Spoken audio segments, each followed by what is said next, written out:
The final year degree students of Government Degree College, Agraharam, Rajanna Sircilla district. సమన్వయ సమ్మేళనాలు చాప్టర్లో భాగంగా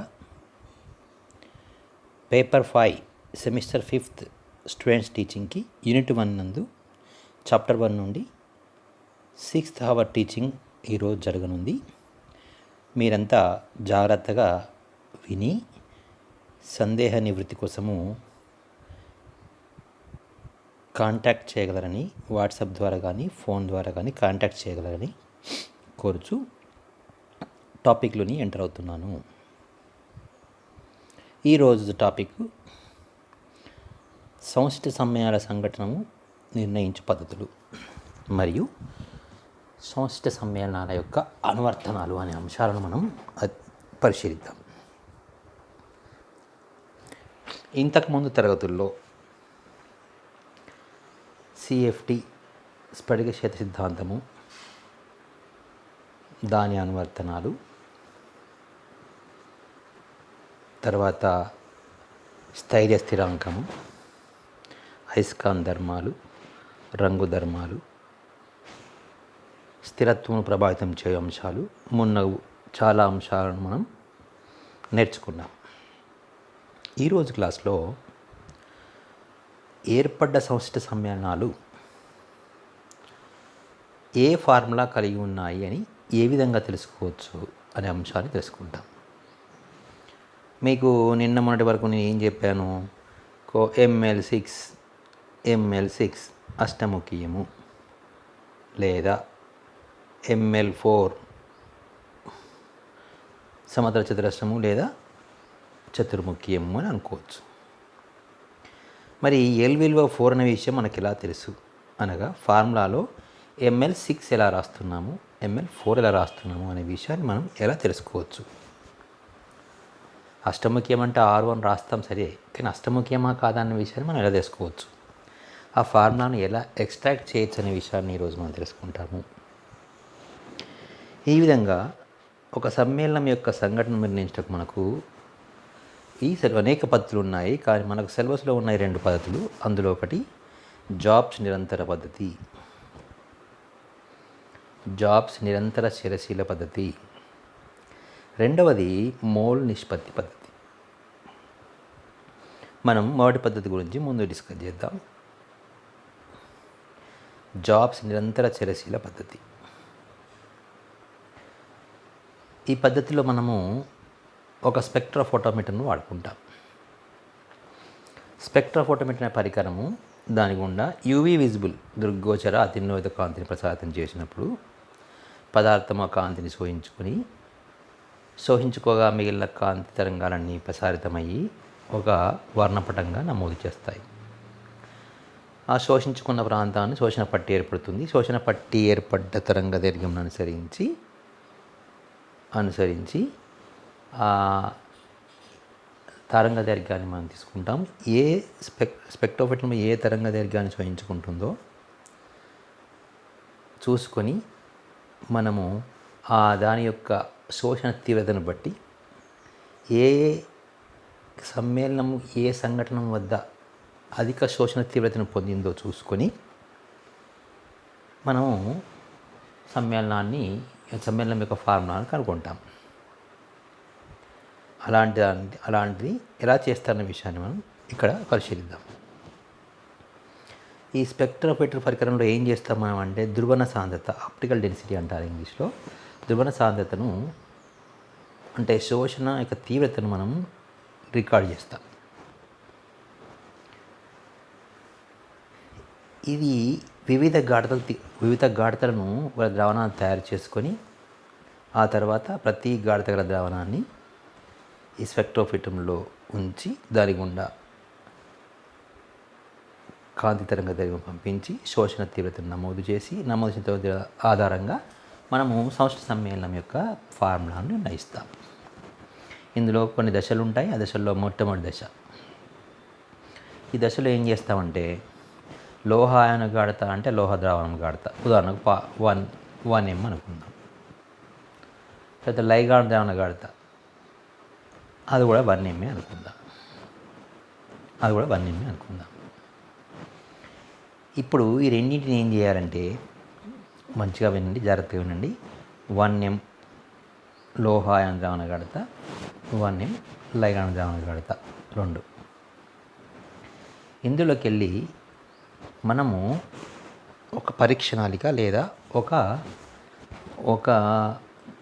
25 ml లేదా 10 ml శాంకవ కుప్పే లేదా కొలపాత్ర కొమ్మ కుప్పే తీసుకొని, ఇది 10 ml అనుకుంటే, లేదా ఒక పరీక్షణాళిక దీంట్లో 10 ml తీసుకుంటే, అందులో మొట్టమొదటి ఏం చేస్తామంటే మనము first 10 ml 1 m just metal ion తీసుకుంటాం, లోహం తీసుకుంటాం. లైగాండు 0 అంటే ఏం కలపము, 0 అంటే దీంట్లో ఏమున్నట్టు ఇప్పుడు మొత్తము టోటల్ మెటల్ అయాన్ మాత్రమే ఉంది ద్రావణం అంటే 10 ml. నెక్స్ట్ రెండోసారి ఏం చేస్తామంటే సెకండ్ దాంట్లో metal ion 9 ml, metal ion 1 ml ligand, ఇది 1 m, ఇది 1 m. అప్పుడు ఏమవుతుంది, ఇది 1 ml 1 ml 1 m 10 ml అంటే 0.1 అవుతుంది, ఇది 0.9 అవుతుంది, మొత్తం కలిపి 1 m అవుతుంది. అంటే మొత్తం గాడిత 1 m అవుతుంది, కానీ అందులో ఇది 0.1 అవుతుంది, ఇది 0.9 అవుతుంది. ఎలా చూద్దాం. ఫర్ ఎగ్జాంపుల్ చూడండి, మళ్ళీ 1 ml plus 9 ml total 10 ml, ఇది 1 m, ఇది 0.1 m. ఈ రెండు కలిపినప్పుడు 0.1 m 10 టైమ్స్ డైల్యూట్ అయిపోయి 0.01 అవుతుంది. ఇది 9 ml 0.1, 0.9 10 ml 0.9 ml 1 ml into by, ఇది దీని గాఢత తగ్గిపోతుంది, ఒక పర్టికులర్ గాఢతకు వచ్చేస్తాయి. అదేవిధంగా తర్వాత మూడవ దాంట్లో 8 ml 2 ml, నాలుగవ దాంట్లో 7 ml 3 ml. ఈ విధంగా ఐదవ దాంట్లోకి వచ్చేవరకు 6 ml 4 ml. నెక్స్ట్ ఆరవ దాంట్లోకి వచ్చేవరకు 5 ml 5 ml 4 ml 3 ml. ఇది లైగాండు, ఇది మెటల్. మొత్తం మీద రెండు కలిస్తే 10. ఆ విషయం మనం నెక్స్ట్ దాంట్లో చూస్తాం చూడండి. ఈ విధంగా ఈ పట్టికలో చూపించినట్టుగా ఒకటవది 0 10 మొత్తం 10, 2 లైగాండు లోహాన్ని గాడితే 2 ml, లైగాండు గాడితే 8 ml. అలానే ఇది 3, ఇది 7, ఇది 4, ఇది 6, ఇది 5, ఇది 5. ఇట్లా చేస్తూ పోతే చివరికి లాస్ట్ దాంట్లో కేవలం లైగాండ్ కాకుండా మెటల్ అయాన్ మాత్రమే ఉంటుంది. మొదటి దాంట్లో కేవలం లైగాండ్ మాత్రమే ఉంటుంది. అంటే ఫస్ట్ దాంట్లో లైగాండ్ మాత్రమే ఉంటుంది, చివరి దాంట్లో లోహాయన్ మాత్రమే ఉంటుంది. కానీ మధ్యలో ఉన్న 9 ఇండ్లలో మనకు 1 నుంచి 9 వరకు 1 9 2 8 7 3 7 నిష్పత్తుల్లో ఉండి మొత్తము 10 మాత్రమే ఎమోల్లో ఉంటుంది.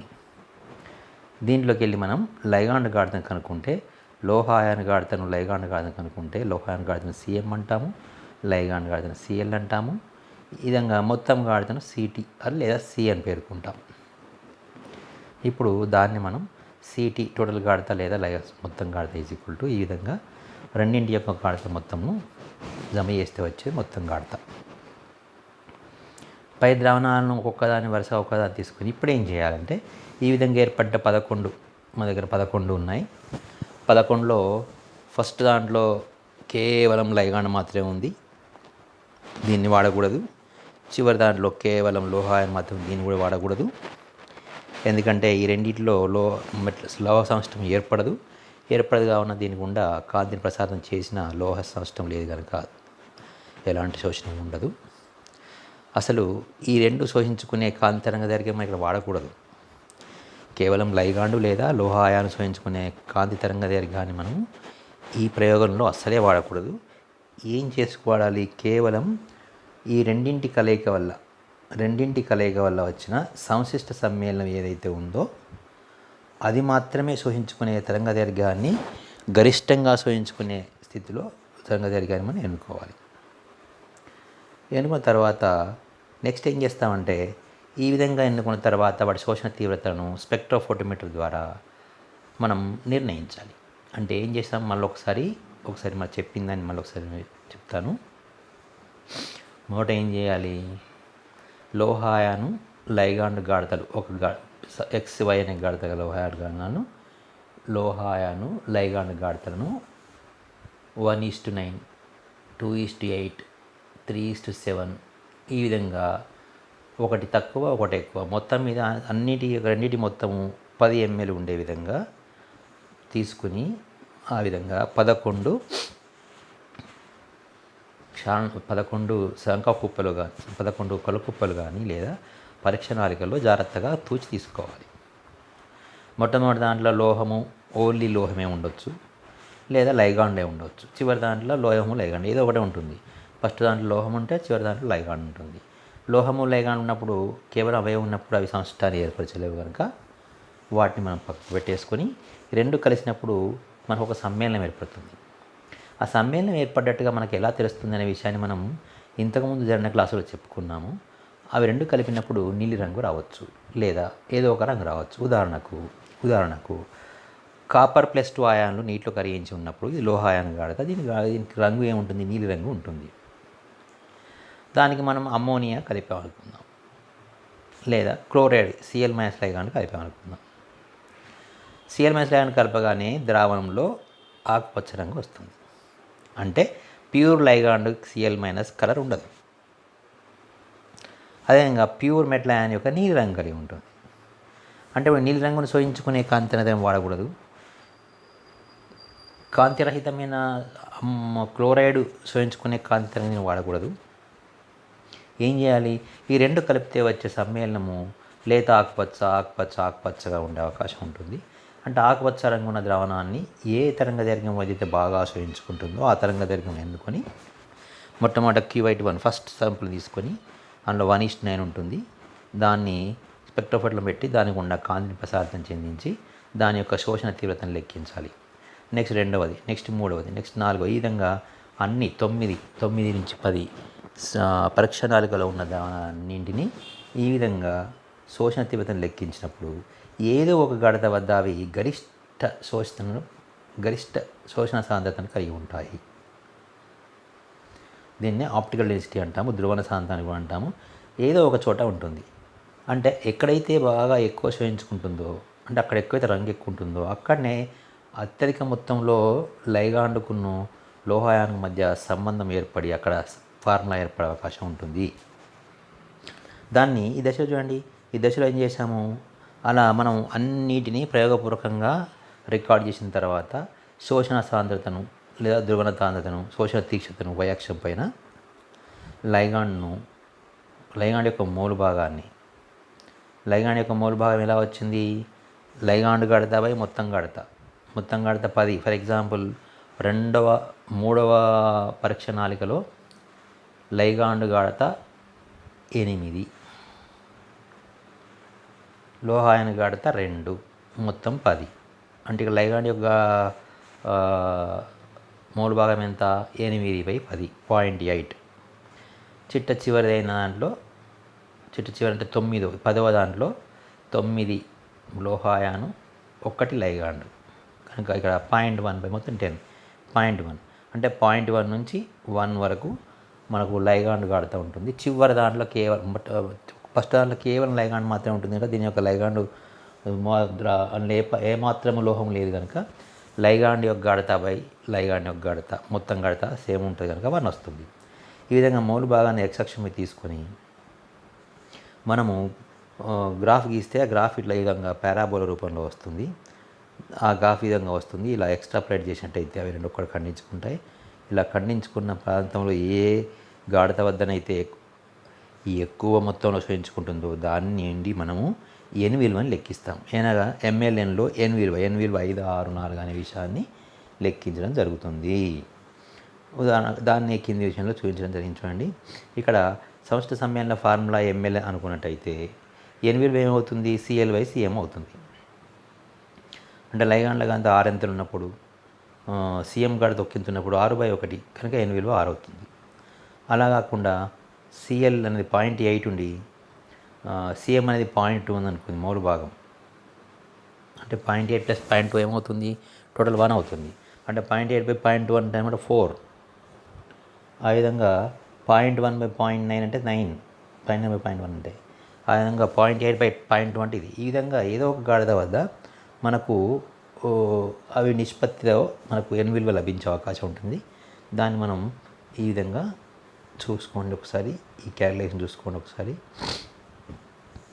CL/C అంటే లైగాండ్ మౌల భాగము ప్లస్ CM/C అది లోహాయన మౌల భాగము. రెండింటి మొత్తం C/C. అంటే మనం CL + CM C అనే సమీకరణాన్ని ఇరువైపులా C గాడితో భాగిస్తే మనకేమొస్తుంది? పై సమీకరణం లభిస్తుంది. దాని నుండి CL/CM CM/C + CL/C + CM/C 1 వస్తుంది. కానీ ఇక్కడ మనకు ఆల్రెడీ తెలుస్తుంది CL/C అంటే మోల్ ఫ్రాక్షన్, లైగాండ్ మౌల్ భాగం అని.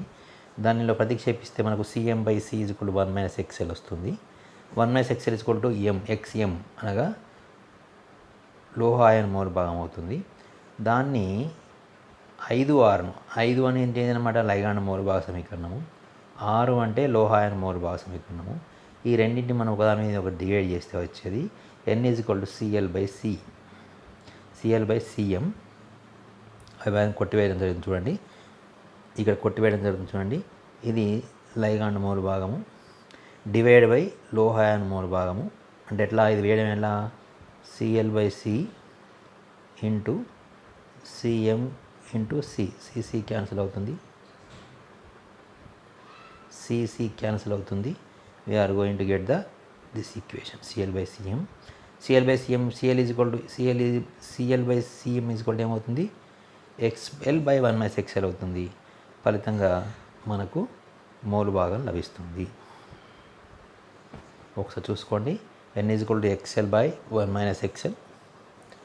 గ్రాఫ్ ద్వారా ఎక్సెల్ను సమీకరణంలో గ్రాఫ్ ద్వారా లభించిన ఎక్సెల్ను ఒకసారి పైకి వెళ్ళి చూద్దాం. ఇంతకుముందు దాంట్లో గ్రాఫ్ ద్వారా ఇక్కడ మనకు ఎక్సెల్ లభించింది. ఈ గ్రాఫ్ ద్వారా ఇక్కడ ఎక్సెల్ లభించింది. ఈ ఎక్సెల్ని తీసుకొచ్చి ఇక్కడ ప్రవేశపెడితే తర్వాత CM 1 - XL ఇక్కడ ప్రవేశపెడితే మనకు ఎన్ విలువ లభిస్తుంది. అంటే CL/CM X/1 - XL అనే విషయాన్ని మనం ఇక్కడ గమనించాము. ఈ విధంగా దాన్ని మనం కనుక్కోవచ్చు. మళ్ళీ ఒకసారి కన్ఫ్యూజన్ లేకుండా, ఏమైనా కన్ఫ్యూజన్ ఉన్నట్టయితే బాగా జాగ్రత్తగా గమనించండి. ఇక్కడ N CL/CM N CL/CM. ఇక్కడ ఇంతకుముందు స్టార్టింగ్లోనే CL + CM C అనుకున్నాం. ఇప్పుడు ఈ సమీకరణాన్ని ఏ విధంగా ఈ సమీకరణాన్ని CL + CM C అనే సమీకరణాన్ని ఇరువైపులా Cతో గుణిస్తే భాగిస్తే మనకు ఈ విధంగా వస్తుంది. CL/C XL లైగాండ్ మౌల్ భాగం అవుతుంది. ఇది మనం ఇంటర్మీడియట్లో ద్రావణం చాప్టర్ చదువుకుంటాం, చాలాసార్లు వస్తుంది. అదేవిధంగా CM/C మౌల్ భాగం, లోహాయన మౌల్ భాగం వస్తుంది. ఈ రెండింటి మొత్తం ఒకటి కావాలి కనుక XL + CL/C 1 అయినప్పుడు CM/CL 1 - XL అవుతుంది. ఇప్పుడు ఈ సమీకరణము డివైడ్ చేస్తే వచ్చేది ఇది వస్తుంది. దీని నుండి మనము ఎన్ విలువను లెక్కించవచ్చు. ఒకసారి చూసుకోండి.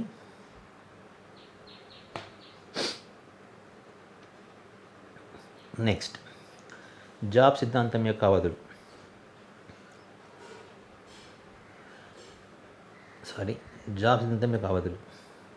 ఈ సిద్ధాంత అవధులు ఏంటంటే, ఈ సిద్ధాంతంలో కేవలం ఒకే రకమైన లైగాండ్లు మోనోన్యూక్లియర్ కాంప్లెక్సెస్ ఒకే రకమైన లైగాండ్లు ఉండాలి. అంటే ఈ విధంగా అందులో ఒకటే మళ్ళీ న్యూక్లియస్ కూడా ఒకటే ఉండాలి, కేంద్రకం ఒకటే ఉండాలి, అంటే లోహాయం ఒకటే ఉండాలి. ఇటువంటి వాటికి వర్తిస్తుంది. కానీ మిశ్రమ లైగాండ్లు ఉదాహరణకు CO, NH3, Cl5 ఇలాంటివి 2 లైగాండ్లు ఉండకూడదు. ఇలా ఉంటే పనిచేయదు. రెండవది పతనం చెందించు కాంతి తరంగదైర్ఘ్యం ఖచ్చితంగా అది లోహాయాన సంశ్లిష్టం మాత్రమే స్వయించుకోవాలి, కానీ వేరుగా లోహం కానీ లేదా లైగాండ్ కానీ స్వయించుకోకూడదు. ఇది. ఇక రెండవది మోల్ నిష్పత్తి పద్ధతి. ఈ పద్ధతిలో కూడా స్పెక్ట్రోమీటర్ ఉపయోగపడుతుంది. ఇక్కడ కూడా పతనం చెందు కాంతి దానిలో లాగానే, అంటే చాప్స్ మెథడ్ లాగానే కేవలం సంశ్లిష్టాయానం సమ్మేళనం మాత్రమే స్వయించుకోవాలి, లైగాండ్ కానీ లోహాయంగా స్వయించుకోకూడదు. ఇక్కడ దశ 1లో ఈ విధంగా చూడండి ఒకసారి. ఇక్కడ చాలా ఇంపార్టెంట్ ఏంటంటే అక్కడ కాదు, అక్కడ లైగాండ్ గాఢత మారుతుంది, లోహాయం గాఢత మారుతుంది, మొత్తం కలిపితే 10 ml ఉంటుంది. కానీ ఇక్కడ మనకు గాఢతలు మాత్రం ఎప్పుడు గాఢతల్లో ఎప్పుడు లోహాయం గాఢతలో ఎలాంటి మార్పు ఉండదు. 0.5 మరి ఏమవుతుంది, లైగాండ్ గాఢతలో మాత్రమే ఇది 0.1 చూడండి, ఇది 0.1,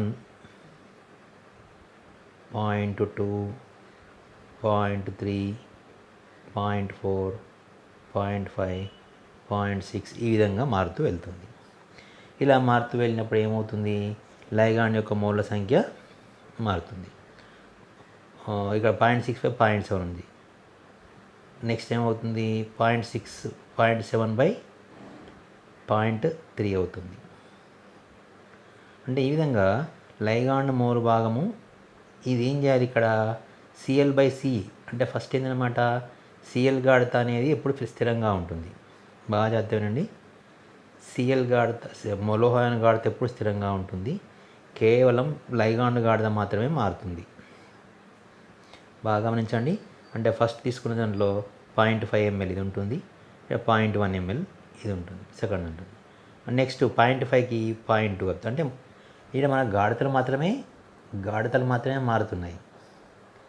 మనకు వాల్యూమ్తో సంబంధం లేదు, ఇక్కడ ఘనపరిమాణం సంబంధం లేదు. ఫర్ ఎగ్జాంపుల్ 1 ml 2 ml తయారు చేసిన తర్వాత వాటి యొక్క మోల్ భాగాలు మనం తీసుకుంటే వాటి Cl/Cm రేషియో తీసుకోవాలి. Cl/Cm రేషియో తీసుకోవడం కోసం మనం ఏం చేస్తామంటే ఒక సూత్రం ఉంటుంది. ఎట్లా అన్నమాట, ఉదాహరణకు ఇది తీసుకుందాం, third one 0.5 m into 1 ml for example plus 0.3 ml into 1 ml is equal ఏమవుతుంది, డివైడ్ బై 2 ml. అప్పుడు కాన్సన్ట్రేషన్ ఏమవుతుందంటే రెండింటిది మారుతుంది. 0.3 ml తీసుకునేది 0.3 ml ఏమవుతుంది, రెండు సమాన ఘనపరిమాణం కనుక 0.3/2 0.15 అవుతుంది. అదేవిధంగా 0.5 ఏమవుతుంది, అది కూడా 0.25 అవుతుంది. అంటే 0.25 ప్లస్ 0.15 0.35. మొత్తం ఏమైంది, ఇప్పుడు లైగాండ్ గాఢత 0.15 డివైడ్ బై 0.25 ప్లస్ 15 0.4. ఇది Cl/Cm రేషియో. మళ్ళీ ఒకసారి చాలా జాగ్రత్తగా చెప్తాను, బాగా గమనించండి. ఇది ఒకసారి దీన్ని గమనించండి. ఏంటంటే ఉదాహరణకు Cl గాఢత ఎంత, 0.5, ml ఎంత, 1 ml. దీన్ని దేనికి కలిపాము, 1 ml లైగాండ్ కలిపాము. అప్పుడు ఏమవుతుంది, దీని గాఢత ఎంత అంటే M1V1 = M2V2 ఆధారంగా M1 0.5 into 1 = V2 = 2. అంటే M2 కావాలంటే ఏం చేయాలి, ఇప్పుడు దీన్ని డివైడ్ చేయాలి. ఎంత చేయాలి, ఈ రెండింటిని ఈ 2 వేసి డివైడ్ చేయాలి. ఎంత వస్తుంది అప్పుడు మనకు 0.5 into 1/0.5/2 0.25 వస్తుంది ఓవర్. అదే సమయంలో ఏం చేసాం, ఇక్కడ మనము లైగాండ్ గాఢత కనుక్కుంటాం. Cl కనుక్కోవాలంటే ఇది కలిపింది ఎంత, 0.3 ml. ఎంత కలిపాము, 1 ml కలిపాము. ఎంత కలిపాము, 1 ml కలిపాము 0.5కి. 1 ml కలిపి అప్పుడు ఏమవుతుంది, ఇది కూడా సగం అవుతుంది. అంటే మొత్తం మీద దీని కానీ పరిమాణం డబుల్ దాని కానీ డబుల్ కాగానే రెండింటి కలిపి తగ్గిపోయి అప్పుడు మనకి ఏమవుతుందంటే 0.15 లైగాండ్ గాఢత డివైడ్ బై 0.15 లైగాండ్ గాఢత ప్లస్ 0.25 మొత్తం గాఢత ఈజ్వల్ టు 0.15 బై 0.4 అనేది CL/CM రేషియో అవుతుంది. ఈ విధంగా CL/CM రేషియోలను లెక్కించి ఉంచుకోవాలి.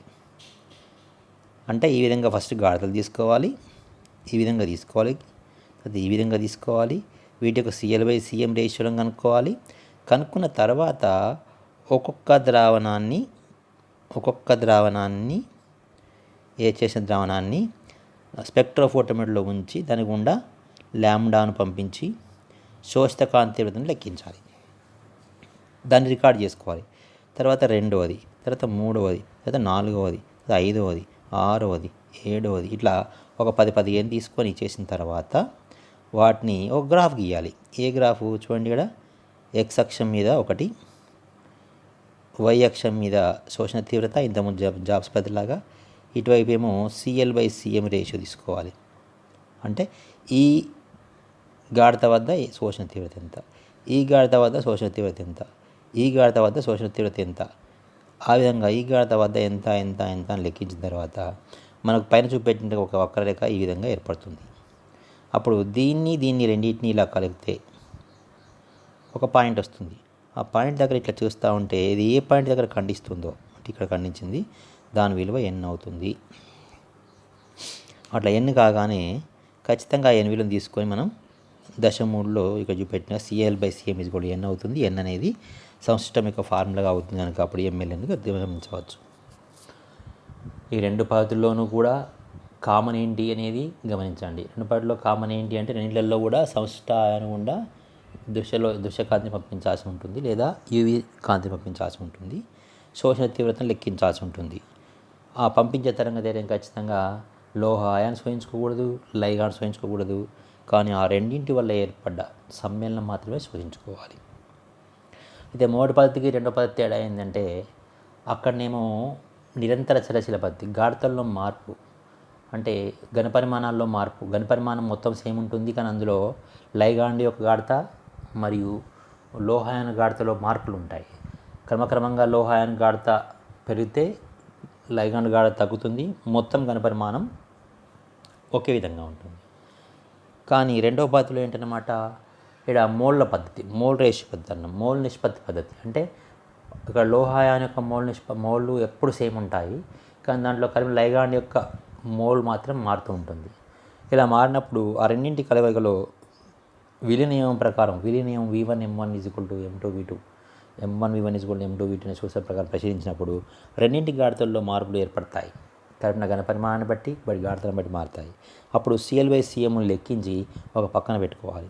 తర్వాత శోషణ కాంతి తీవ్రతను మనం ఖచ్చితంగా స్పెక్ట్రోఫోటోమీటర్ మీద గణించి ఆ రికార్డ్ నమోదు చేసుకున్న తర్వాత వీటిని మనకు ఒక వర్ణపటం గీయాలి. వర్ణపటంలో వచ్చిన రేఖల ఆధారంగా ఆ రేఖలను ఎక్స్ట్రాపులైట్ పొడిగించగా అవి ఒక చోట ఖండించబడతాయి. ఆ ఖండన బిందువు నుంచి నేరుగా X అక్షం తాకే చోట n విలువ లభిస్తుంది. ఇది తర్వాత మూడోది ఏంటంటే మనకు ముఖ్యమైన అంశం ఏంటంటే ఇక్కడ చెప్పుకోవాల్సింది సంశిష్ట సమ్మేళనాల అనువర్తనాలు లేదా సమన్వయ సమ్మేళనాల ఉపయోగాలు. ఇది అనేక ఉపయోగాలు ఉన్నాయి. అందులో ముఖ్యంగా పరిమాణాత్మక విశ్లేషణలో ఉపయోగపడతాయి, గుణాత్మక విశ్లేషణలో ఉపయోగపడతాయి. పరిమాణాత్మక అంటే వాల్యూమెట్రీ అంటాం, మనం టైట్రేషన్స్లో ఉపయోగించుకున్నాం. కాంప్లెక్సోమెట్రీ మీకు ప్రాక్టికల్స్లో మనం చూసుకుంటాం. సెమిస్టర్ 1లో ఎక్కడనో మీకు ప్రాక్టికల్స్లో కాంప్లెక్సోమెట్రీ ఉంటుంది, EDA టైట్రేషన్స్ ఉంటాయి, దాంట్లో మనం చెప్పుకుంటాము. అదే గుణాత్మక విశ్లేషణ మనకు అది కూడా ఉంది. ప్రయోగపూర్వకంగా మనం చేసి ఉన్నామో లేదో తెలియదు మీకు, కానీ అది భారాత్మక విశ్లేషణ అంటారు. నికెల్ DMGని మనం నికెల్ యొక్క విశ్లేషణ చేస్తాం ప్రయోగశాలలో. అదేవిధంగా మూడవది వైద్య రంగంలో సమన్వయ సమ్మేళనాల ఉపయోగము. మరియు పారిశ్రామిక రంగంలో నీటి కాఠిన్యత తొలగించడంలో రకరకాల ఉపయోగాలు ఉంటాయి. మళ్ళీ చెప్తున్నాను, ఒకటి ప్రయోగశాలలో అంటే ప్రయోగపూర్వకంగా ల్యాబుల్లో ప్రయోగశాలల్లో గణితాత్మక విశ్లేషణ, గుణాత్మక విశ్లేషణలో ఉపయోగపడుతుంది మరియు భారాత్మక విశ్లేషణలో ఉపయోగపడుతుంది. అదేవిధంగా ఘనపరిమాణ విశ్లేషణలో, భారాత్మక విశ్లేషణలో, గుణాత్మక విశ్లేషణలో కాకుండా వైద్య రంగంలో కూడా దీని యొక్క ఉపయోగాలు ఉన్నాయి. పారిశ్రామిక రంగంలో ఉపయోగాలు ఉన్నాయి. నీటిని మృదుత్వంగా మార్చడంలో కూడా సమన్వయ సమ్మేళనాలు ఉపయోగపడతాయి. ఎట్లా ఉపయోగపడతాయి విషయాలను ఈరోజు నెక్స్ట్ వచ్చే క్లాసుల్లో కొన్ని విషయాలను పూర్తిగా తెలుసుకుంటాము. అందులో ఫస్ట్ మనకు పరిమాణాత్మక విశ్లేషణలో ఏ విధంగా ఉపయోగపడతాయి. ఆల్రెడీ మనం చెప్పుకున్నాం తరగతుల్లో. పరిమాణాత్మకం అంటే ఏమిటి అంటే ఎంత ఉంటుంది అనే విషయాన్ని కనుక్కోవడం. గుణాత్మక విశ్లేషణ అంటే ఏంటి అంటే ఎలా ఉంటుంది అనేది. ఫర్ ఎగ్జాంపుల్, చక్కెర మీకు ఒక కప్పులో ఇచ్చాము. కప్పులో చక్కెర ఎంత అంటే మీరు చెప్పలేరు. దానికి ఏం చేయాలి? ఒక వేయింగ్ మిషన్లో బాగా జాగ్రత్తగా తూచాలి. అప్పుడే దాని యొక్క బరువు చెప్పగలుగుతారు. మరి గుణాత్మక విశ్లేషణలో అదేంటి అంటే చక్కెర తీయగా ఉంది అంటే తీయగా ఉందనే విషయాన్ని చెప్పడానికి కోసం ఒక గ్రీన్ తీసుకొని నోట్లో వేసుకోవచ్చు. అంటే ఘనపరిమాణాత్మక విశ్లేషణ చాలా కష్టంతో కూడుకున్నది, అక్యురేట్గా ఉండాలి. 1 మిల్లీగ్రామ్ మైక్రోగ్రాములో ఉన్న బరువును కూడా మనం జోకాలంటే ఖచ్చితంగా దానికి రకరకాల ప్రయోగ పరికరాలు అవసరం. కానీ గుణాత్మక విశ్లేషణలో ఒప్పో కొద్ది ఎక్కువ తక్కువ అయినా మనకు టెస్టులు ఫలితాలు వస్తూ ఉంటాయి. సరే, ఇది మనకి ప్రస్తుతం. కానీ ఇక్కడ పరిమాణాత్మక విశ్లేషణలో చేయాల్సిన విషయం ఏంటంటే, పరిమాణాత్మక మన 2 రకాల విశ్లేషణలు ఉన్నాయి. మనకు అప్పుడే మనం ప్రాక్టికల్స్లో చెప్పుకుంటాం, ఘనపరిమాణాత్మక విశ్లేషణ మరియు భారాత్మక విశ్లేషణ అని. అంటే ఇచ్చిన ద్రావణంలో ఉన్న పదార్థాల భారాన్ని ఘనపరిమాణం ఆధారంగా లెక్కించడం అని ఘనపరిమాణాత్మక విశ్లేషణ అంటే, భారపరంగా వేయాలని భారాత్మక విశ్లేషణ అంటారు.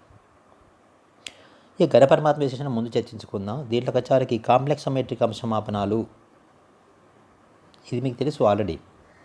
చాలాసార్లు మనం క్లాసులు చెప్పుకుంటాము, ఇంటర్మీడియట్లో వస్తుంది, తర్వాత ప్రయోగశాలలో ల్యాబులు చేసి ఉంటాము. ఇక్కడ ఏంటి అంటే,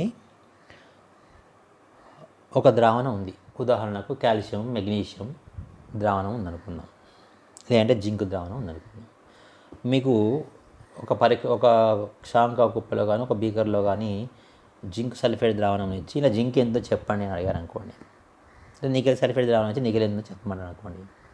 అప్పుడు మీరు చేయాల్సింది ఏంటంటే, ప్రయోగశాలలో దానికి తీసుకువెళ్ళి జింక్ సల్ఫేట్ను పరిమాణంలో ఒక 20 ml 10 ml పిప్పెట్ చేసి ఒక షాంకా కుప్పలో పోసుకొని, కొన్ని గ్లాసులో పోసుకొని, దానికి 2 ml బఫరు మరియు 2-3 చుక్కల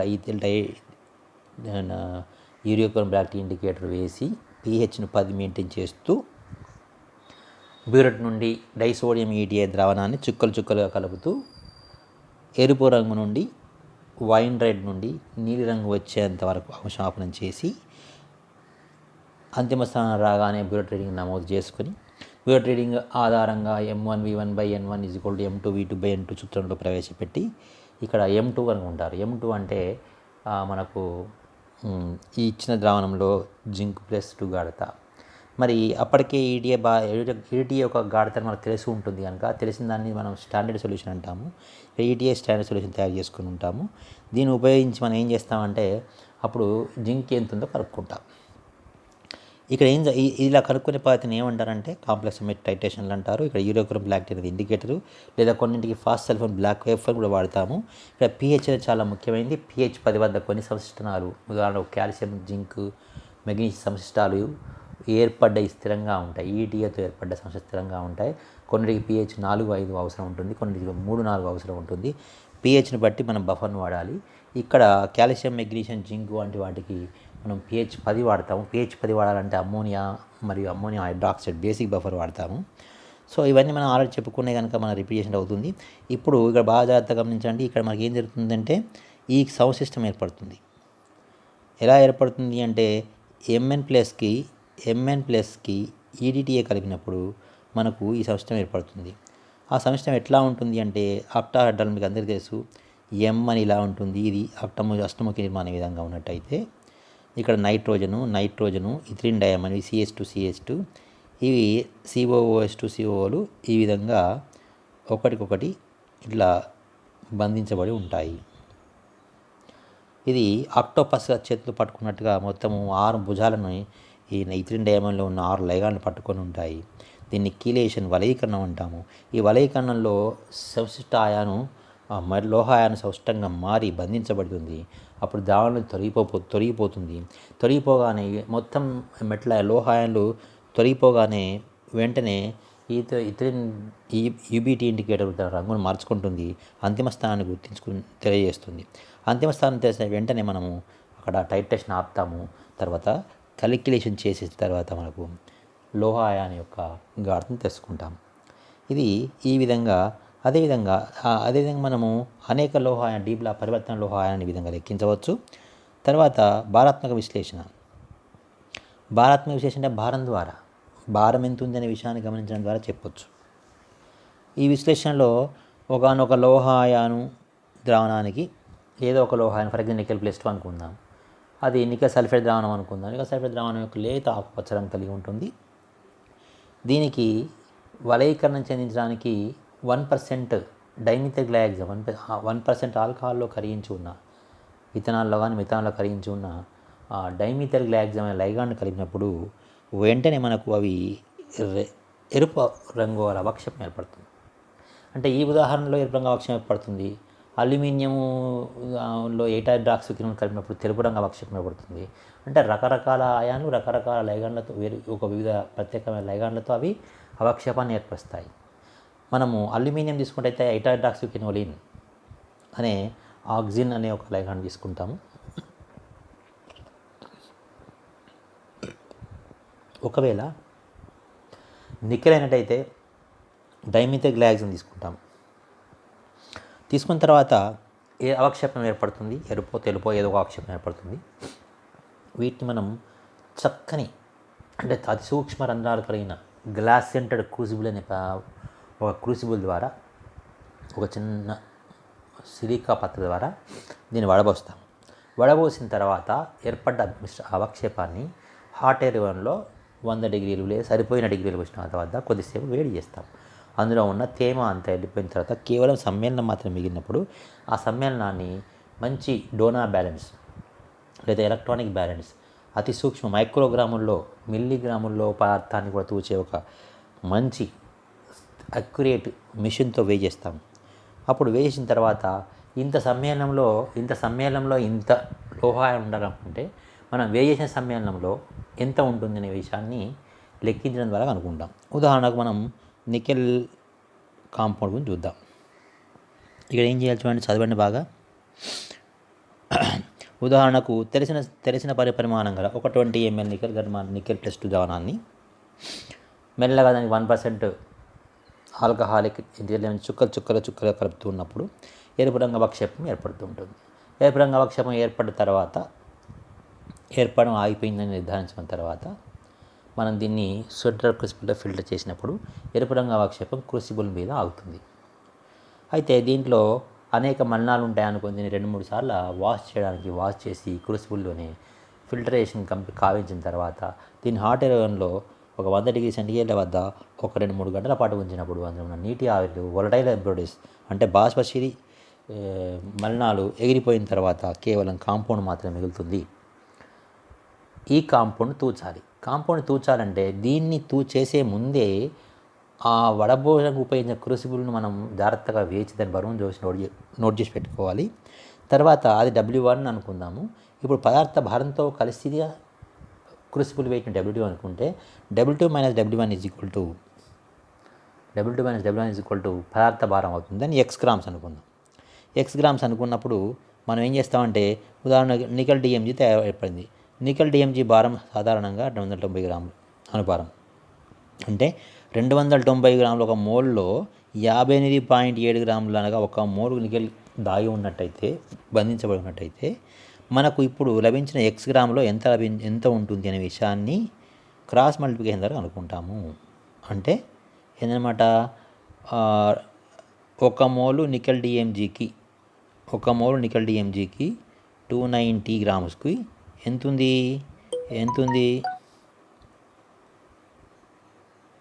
ఎంతుంది సారీ రా బాబు రామచంద్ర,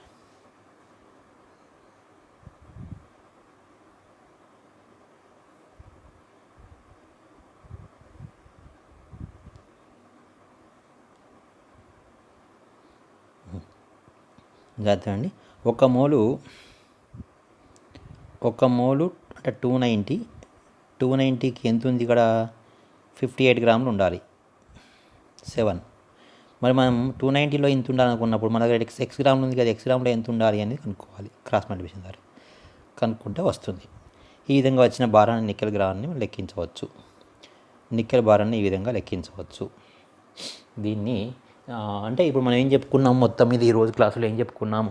ఫస్ట్ ఆఫ్ ఆల్ ఒక సంస్థ సమ్మేళనం ఏ విధంగా ఏర్పడుతుంది,